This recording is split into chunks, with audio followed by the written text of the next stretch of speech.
अब बात करते हैं प्रेसिडेंट डोनाल्ड ट्रंप की। आज 6 साल बाद प्रेसिडेंट ट्रंप ने यूनाइटेड नेशंस की जनरल असेंबली को संबोधित किया, लेकिन भाषण शुरू होते ही एक गड़बड़ हो गई। टेलीप्रॉम्प्टर ने काम करना बंद कर दिया। तो ट्रंप ने कहा जिसने इस टेलीप्रॉम्प्टर को खराब किया है उसकी खैर नहीं। और इसके बाद ट्रंप सिर्फ 5 मिनट बोले और थैंक यू कहकर जाने लगे।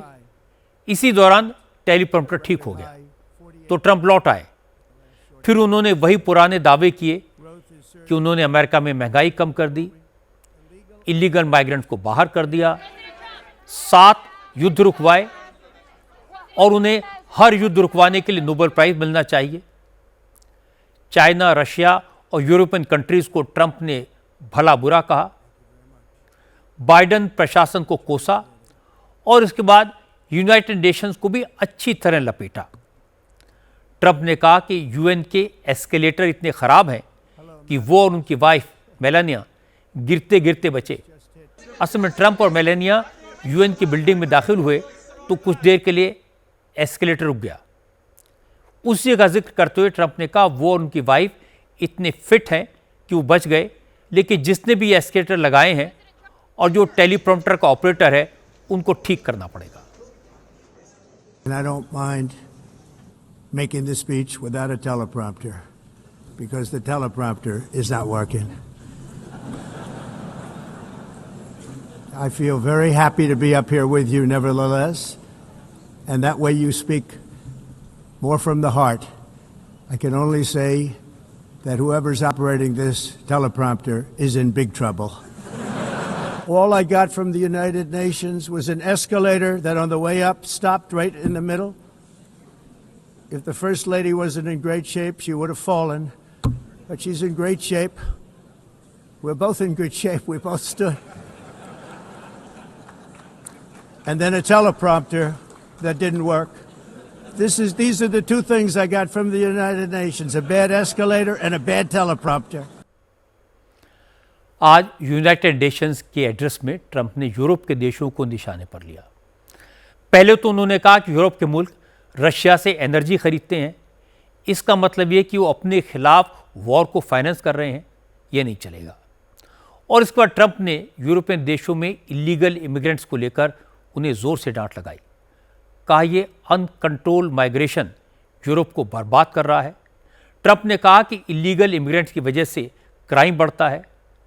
उन्होंने कहा कि यूरोप के ज़्यादातर देशों में जो क्रिमिनल्स जेल में हैं उनमें से 45 से 50% क्रिमिनल्स बाहर के मुल्कों से आए लोग हैं।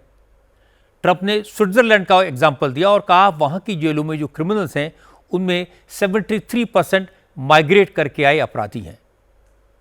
ट्रंप ने एक बार फिर लंदन के मेयर का नाम लिया, उन्हें टेरेबल मेयर बताया और कहा कि उनकी पॉलिसी की वजह से लंदन जैसा खूबसूरत शहर बर्बाद हो गया। ट्रंप ने बिल्कुल साफ लफ्ज़ों में कहा वेस्टर्न यूरोप के जो देश हैं अगर उन्होंने इलीगल इमिग्रेशन को नहीं रोका तो वेस्टर्न यूरोप की मौत निश्चित है।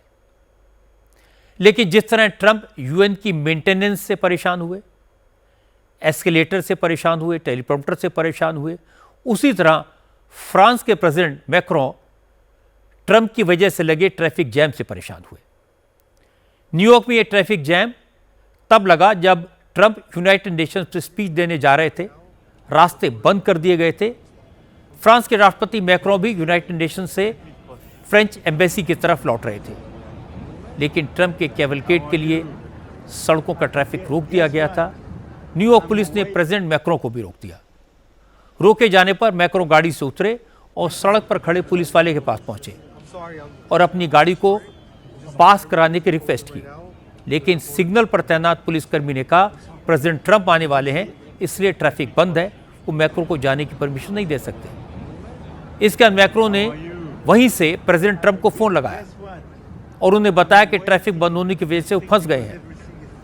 ये पता नहीं चला कि ट्रंप ने मैक्रों को क्या जवाब दिया, लेकिन इसके बाद फ्रांस के प्रेसिडेंट मैक्रों पैदल ही अपने होटल की तरफ रवाना हो गए। लोगों ने उनसे पूछा आखिर फ़ोन पर ट्रंप ने ट्रैफिक जैम के बारे में क्या कहा, तो मैक्रों ने कोई जवाब नहीं दिया।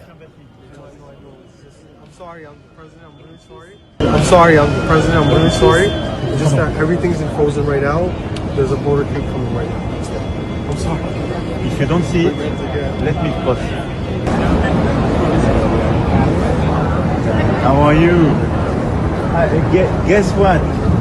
I'm waiting in the street because everything is frozen for you. Are we ready for a wine?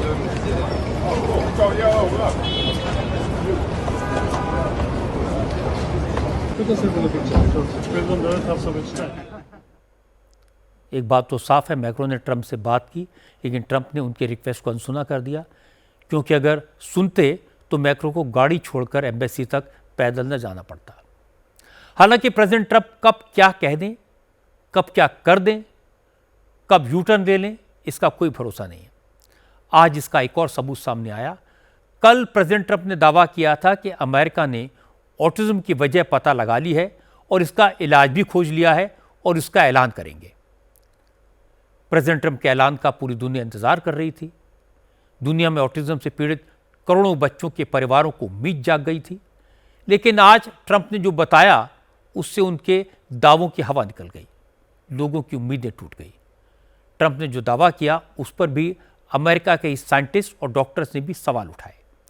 Trump ने कहा है कि अमेरिका के वैज्ञानिकों ने पता लगाया कि बच्चों में ऑटिज्म या स्पेक्ट्रम डिसऑर्डर की वजह टाइलेनॉल या एसिटामाइनोफेन नाम की दवा है। ये दवा बुखार या सिरदर्द होने पर दी जाती है, जिसको हम आम भाषा में पैरासीटामोल के नाम से जानते हैं।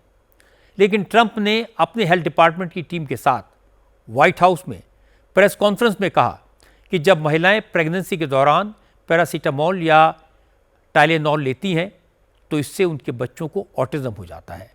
इसलिए अमेरिका की drug control agency food and drug administration इस बारे में डॉक्टर्स को निर्देश जारी कर रहा है कि वो प्रेग्नेंट महिलाओं को पैरासीटामोल न दें। इससे दिक्कत तो होगी, लेकिन उनके बच्चे ऑटिज्म का शिकार नहीं होंगे। First, effective immediately, the FDA will be notifying physicians that the use of let's see how we say that. Acetaminophen. Is that okay?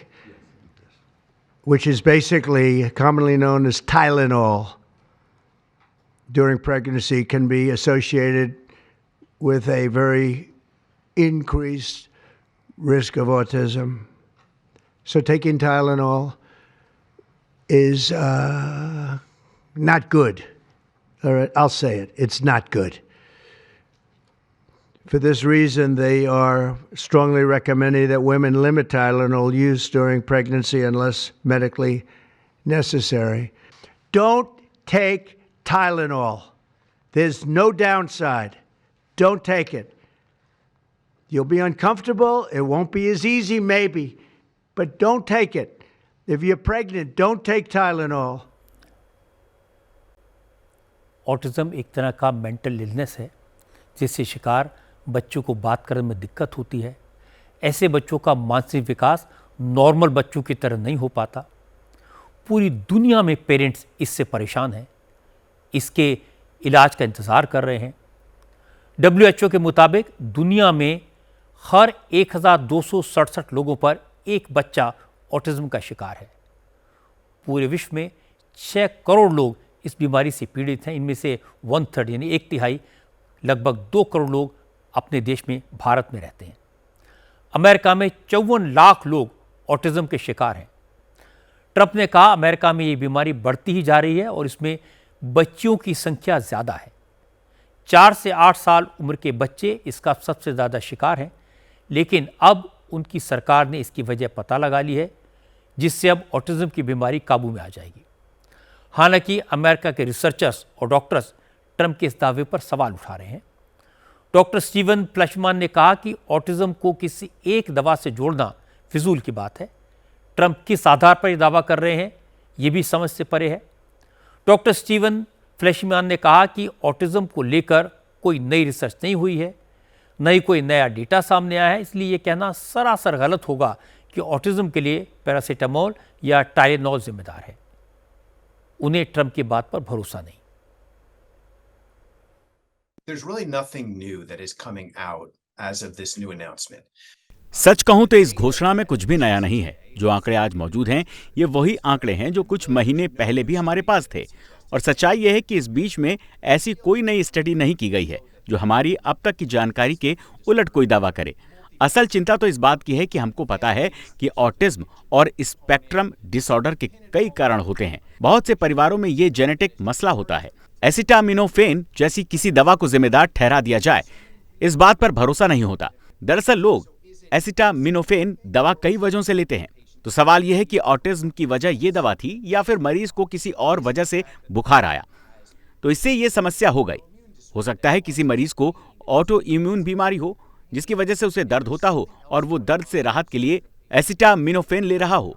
आज मरीज ज्यादा तादाद में एसिटामिनोफेन ले रहे हैं, तो इसका पता लगाया जाना चाहिए कि आखिर इसके पीछे वजह क्या है। क्या कोई और दिक्कत है? हो सकता है उसी वजह से ऑटिज्म या स्पेक्ट्रम डिसऑर्डर हो रहा हो। मैं तो कहूंगा कि आप इस पर ध्यान न दें और अपने डॉक्टर की सलाह मानें। At a higher rate. President Trump ने कल जिस अंदाज में यह दावा किया था कि अमेरिकी साइंटिस्ट ने ऑटिज्म की वजह खोज ली है और इसकी दवा भी ईजाद कर ली है, इससे लोगों में बहुत भरोसा जगा था, क्योंकि ये बात प्रेसिडेंट साहब ने कही थी। लेकिन आज ट्रंप ने जो कहा उससे लोगों को थोड़ा सा झटका लगा, नुकसान हुआ। हालांकि ये पहला मौका नहीं है जब ट्रंप ने इस तरह की बात की हो। 3 दिन पहले H-1B वीज़ा की फीस बढ़ाकर $1 लाख कर दी थी।